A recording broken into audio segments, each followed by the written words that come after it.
என் சொந்த ஊர் வந்து திருப்பூர். நான் இங்கே வந்து ஜேஎன்என் காலேஜில் அசிஸ்டன்ட் ப்ரொஃபஸராக ஒர்க் பண்ணிகிட்ருக்கேன். நான் எப்போவுமே ரெகுலராக வருவோம். இதோட 3rd டைம் ஆச்சு. பட் இந்த டைம் ரொம்ப கூட்டமாக இருக்குது. நாளைக்கு தான் கூட்டமாக இருக்கும்னு நினச்சி வந்தோம். ஆனால் இன்னைக்கு ரொம்ப கூட்டமாக தான் இருக்குது.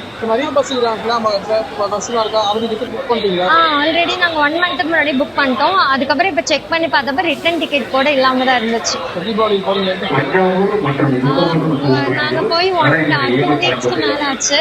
இதுதான் ஃபர்ஸ்ட் டைம் வீட்டை விட்டு ரொம்ப நாள் கழிச்சு வீட்டை போய் தீபாவளி செலிப்ரேட் பண்ணுறேன். சென்னையிலேருந்து ஊருக்கு போகிறீங்க, எவ்வளோ நாள் கழிச்சு ஊருக்கு போகிறீங்க? நான் வந்து 2 வீக்ஸ் 3 வீக்ஸ் ஆச்சு. ஆயுத பூஜைக்கு போனோம். இப்போ மறுபடியும் தீபாவளிக்கு போகிறோம். நான் மறுபடியும் Thursday மார்னிங் தான் வருவேன். நான் ஃபர்ஸ்ட் டைம் வீட்டை விட்டு தீபாவளி எப்பவுமே பயங்கரமா செலிப்ரேட் பண்ணுவோம். இந்த வருஷம் ரொம்ப ஸ்பெஷலா இருக்கும். ஏன்னா ஃபர்ஸ்ட் தீபாவளி வீட்டை விட்டு வந்து செலிப்ரேட் பண்ண போகிறது. என் பேர் சேனா முகமது. நான் வந்து இந்துஸ்தான் காலேஜ், படூரில் இருக்கிற இந்துஸ்தான் காலேஜில் எம்எஸ்சி கம்ப்யூட்டர் படிக்கிறேன். இப்போ வந்து நான் எங்கள் ஊருக்கு போயிட்டுருக்கேன். சொந்த ஊர் வந்து நான் ராமநாதபுரத்துலேருந்து வந்திருக்கேன். இங்கே வந்து 1 வருஷம் படித்தேன். இப்போ தான் நான் ஊருக்கு தீபாவளி செலிப்ரேஷன் பண்ணுறதுக்காக போகிறேன். ரொம்ப எக்ஸைட்மெண்ட்டாக தான் இருக்குது. ரொம்ப 1 வருஷம் கழிச்சு போகிறேன். ஃபேமிலியை பார்க்குறது ரொம்ப சந்தோஷப்பட்டு நான் போகிறேன். இந்த வாட்டி பஸ் ஸ்டாண்ட் எல்லாம் ரஷ்ஷாக இருக்குது. கிளாமக்கத்தில் ரொம்ப நேற்றே சரியான ரஷ்ஷாக இருந்ததுனால இன்றைக்கி தான் நான் ஊருக்கு கிளம்புறேன். இன்றைக்கி பரவாயில்ல, ஓகே, நல்ல கிளைமேட் தான், மழை பெய்யுது, ஓகே. டிக்கெட் புக் பண்ணீங்களா? நேற்று தான் பண்ணேன். டிக்கெட் கிடைக்கல, நான் ரொம்ப சிரமப்பட்டேன். ஆனால் நேற்று தான் பண்ணி இன்றைக்கி தான் கிளம்பிடுவேன். ரொம்ப எக்ஸைட்மெண்ட்டாக தான் ஃபீல் பண்ணுறேன். ரொம்ப சந்தோஷமாக இருக்குது. போய் ஃபேமிலியை பார்க்கணும், அதுக்காக போயிட்டுருக்கேன். நான் அடுத்த வாரம் வரேன். தீபாவளினா முடிச்சு ஒரு 2 நாள் கழிச்சு 22ஆம் தேதி அந்த டயத்தில் வந்துடுவேன்.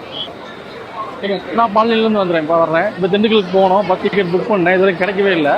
இப்போ தான் ஒரு பஸ்ஸில் டிக்கெட் இருந்தது, புக் பண்ணியாச்சு. இப்போ வண்டி 9 மணிக்கு பரப்புறோம். ஆனால் கூட்டம் தான் தீபாவளி கூட்டம் தான் ஆரம்பிச்சு எல்லாம் நிறைய வந்துட்டு இருக்காங்க. ஃபஸ்ட்டோட பயங்கர க்ரௌடாக இருக்குது. நீ போக எப்படி இருக்குன்னு தெரியல. அதிகமாக நான் ஃபீல் பண்ணிகிட்டு இருக்கேன். நான் போயிட்டு திருப்பி செவ்வாய்க்கிழமை திருப்பி ரிட்டர்ன் பேக் வேலைக்கு வரணும். இங்கே சென்னையில் ஒரு ஹாஸ்டல் ஒர்க் பண்ணிகிட்டு இருக்கேன். அப்பயும் டிக்கெட் புக் பண்ணியிருக்கேன். பட் எப்படின்னு பார்ப்போம். என்ன தீபாவளிக்காக கிளாம்பாக்கம் பஸ் ஸ்டாண்டில் இருக்கீங்க, ஃபேமிலியாக எப்படி ஊருக்கு என்ன பிளான்? தீபாவளி பர்ச்சேஸ்லாம் முடிச்சாச்சு. வீட்டில் ஃபேமிலியை பார்க்குறதா இங்கேருந்து கிளம்பி போயிட்டு இருக்கோம். போய் தீபாவளி என்ஜாய் பண்ணிட்டு திருப்பி அங்கேருந்து திருப்பி பழையபடி சென்னையில் வந்து வேலை பார்க்கறது ஆரம்பிச்சிடுமா? கிளாம்பாக்கம் பஸ் ஸ்டாண்டில் அரசு சார்பாக சிறப்பு பேருந்துலாம் இருக்கிறாங்க. ஆமாம், பஸ்ஸு தான் இல்லை, பஸ்ஸு போதுமானதாக இருக்குன்னு நினைக்கிறேன். பட் ஆனால் எல்லா பஸ்ஸும் புக் ஆகிடுச்சு. அதனால் ஸ்லோடு அதிகமாக தெரியுது. இப்போ நீங்கள் ஸ்டார்ட் ஆகிடுக்கு, நீ போகப்போ நிறையா வரும்னு நினைக்கிறேன். நாளைக்கு போனால் இல்லையா, வேறு பிஃபோராக போகிறீங்களே? இல்லை, நான் தீபாவளி லீவு, பண்டிகை லீவு கிடைக்காது, பஸ் புக் பண்ணி முடியல, கிடைக்கலன்றதை 1 டே பிஃபோராக நான் கிளம்பி போயிட்டு இருக்கேன். தீபாவளிக்கு ஊருக்கு போகிறோம், தஞ்சாவூர் போகிறோம். சொந்த ஊர் சென்னைக்கு வந்து 20 வருஷம் ஆச்சு சார். நான் கூலி வேலை தான் செய்கிறேன். டிக்கெட்டு பதிவு பண்ணல. வந்து இங்கே வந்து கிளாம்பாக்கம் வந்து பஸ் ஏறி வந்தேன். எப்பயும் ட்ரெயினில் போயிடுவோம். இந்த முறை ட்ரெயின்லாம் ரொம்ப இதாக இருக்கிறதுனால இங்கே பஸ்ஸில் ஏறி போயிடலான்னு சொல்லிட்டு வந்தோம். பதிவு பண்ணல, டிக்கெட்டு பதிவு பண்ணல. சரி, எப்படியாவது இடம் கிடைக்கும், சீட்டு கிடைக்கும்னு சொல்லிட்டு வந்தோம். கூட்டம் ரொம்ப அதிகமாக தான் சார் இருக்குது. இன்றைக்கி நாளைக்கெல்லாம் ரொம்ப அதிகமாக இருக்கும் போல இருக்குது. சரி, இன்றைக்கி எப்படியாவது போயிடலான்னு சொல்லிட்டு தான் சார் ஒரு நம்பிக்கையில் வந்தோம். ஏதாவது ஸ்பெஷல் பஸ்ஸெல்லாம் நிறையா விடுறதா சொன்னாங்க. ஏதாவது டிக்கெட்டு கிடைக்குமேங்கிறத ஒரு நம்பிக்கை.